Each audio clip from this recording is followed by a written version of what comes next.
Hey guys, what's up? Awesome spring evening right now. We're finally starting to get some warm weather here in Italy, and it is freaking great.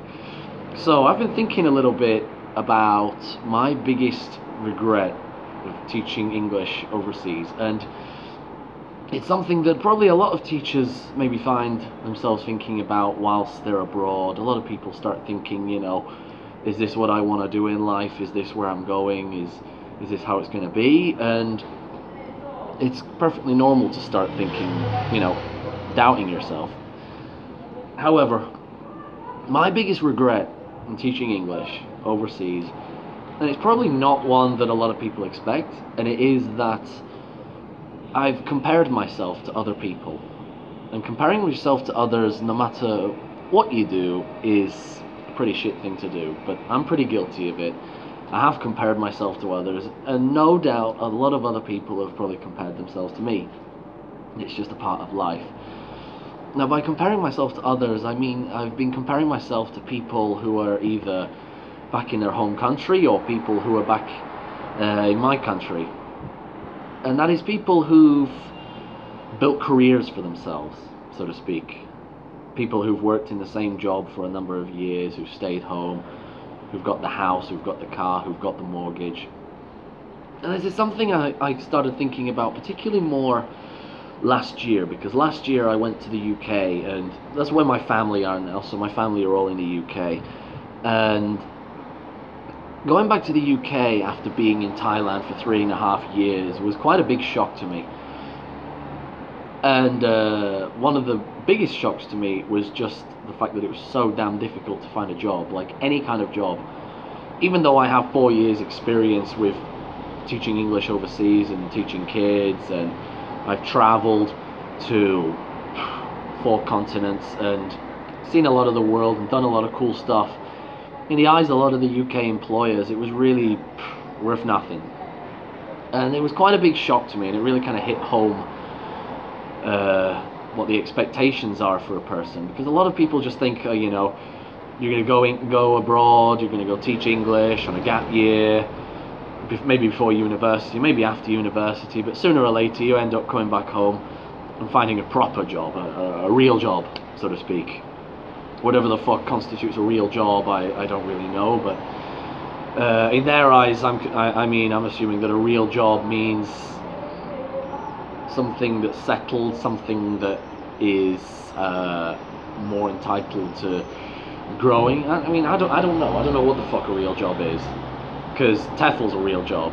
Maybe it's not a real job at home, maybe it's not a real job in your parents' eyes or in your grandparents' eyes, but TEFL is a real job. You're going overseas, you're working, you're earning money. I don't know what the big beef is about that, but a lot of people seem to think that you should just go overseas for a year and then come back and, settle down. And to me, I just never felt like I could really do that. I've been teaching English overseas now for more than 4 years, and I can't really see myself going back to the UK, especially now that I've been back to the UK and I've seen how shitty it is for a person who's trying to find work.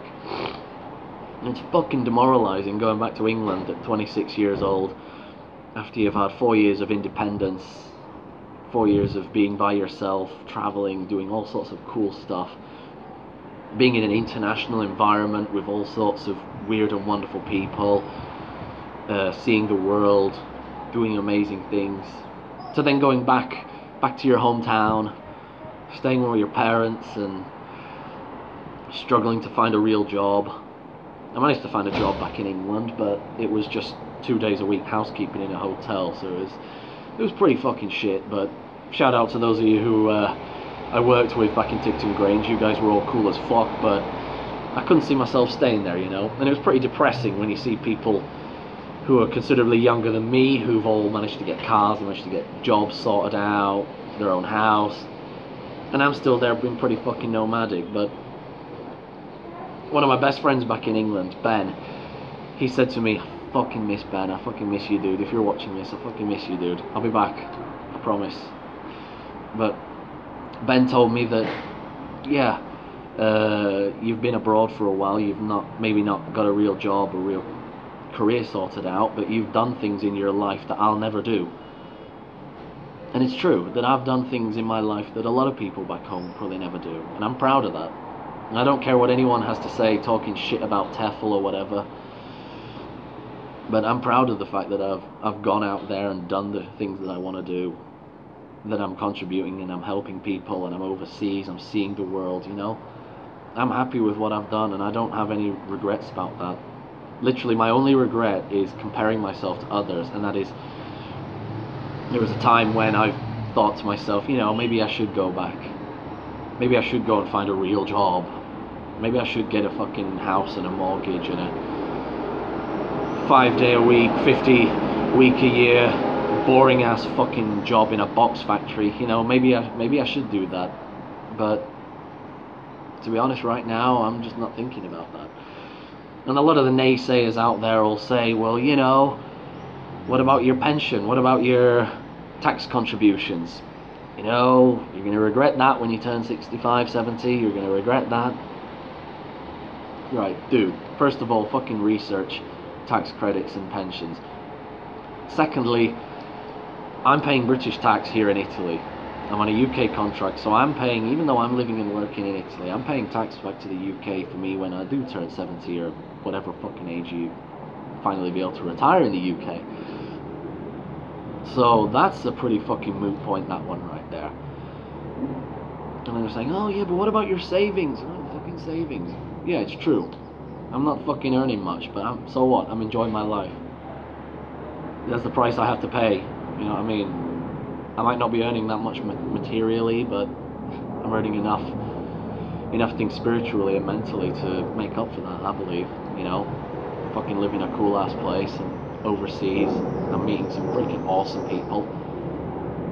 What's wrong with that?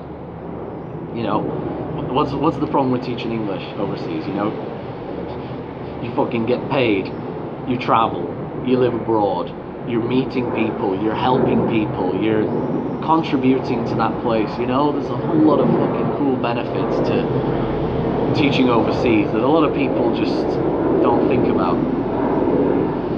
So anyway, those of you who are teaching overseas, who are thinking about heading back home, you know, if you feel like that's the best choice for you, then go for it, but definitely have a plan sorted out when you do go back home. Because I went back home to the UK with no plan and no job lined up, and it fucking hit me like a freight train, the reality of going back home. Because teaching English overseas, realistically, it isn't worth very much when you go back home, but for me, I don't plan to go back home anytime soon. So anyway, enough of my rambling for now, because it's my brother's birthday, so we're going to go and have some awesome food and celebrate and have an awesome ass fucking weekend. And all of you have an awesome ass fucking weekend too. Peace out.